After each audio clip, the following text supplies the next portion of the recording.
Hello friends, welcome back. Let's continue the learning of Atomic Habits by James Clear. In the last two videos, we had seen the surprising power of atomic habits and how your habits shape your identity. In this video, we will learn the third chapter, which is how to build better habits in 4 simple steps. So let's go into the detail. Before to understand what are the 4 important steps in habit formation, you must know the interesting experiment which was conducted by Edward Thorndike on cats. There were 2 important outcomes of this experiment. The behavior that gives us satisfying results, we repeat them. And the second one is the results of those behaviors are not in our favor, we will not include them in our habit. Why it is important to understand this experiment? Because this is the basis for habit formation. After understanding this important experiment, now let's go into the detail to understand what are the 4 easy steps in habit creation.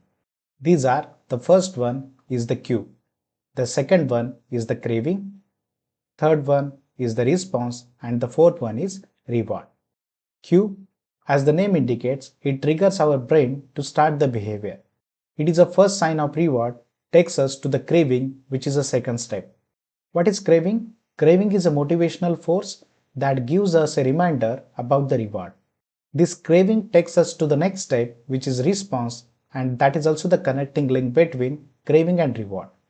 This is an actual habit that can be in any form of thought or action. The response takes us to the next step, which is reward.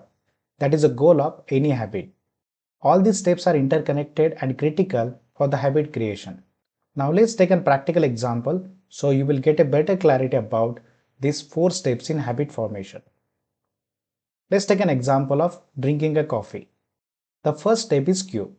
As soon as you wake up, you might be feeling like a groggy. That means you are feeling like a sleepy or tired out. This cue gives us a trigger about the reward. That means you want to feel awake and refreshed. And thereby, the cue takes us to the next step, which is craving.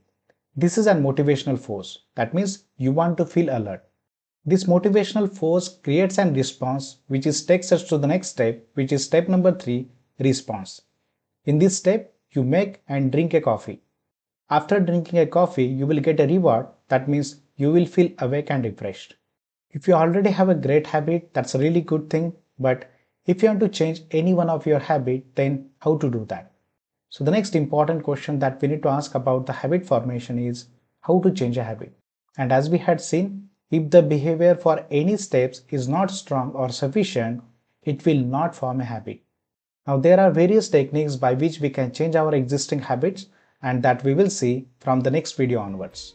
If you found this information useful, please do not forget to like, comment and subscribe. Thank you for your valuable time, and let's see the chapter 4 into the next video.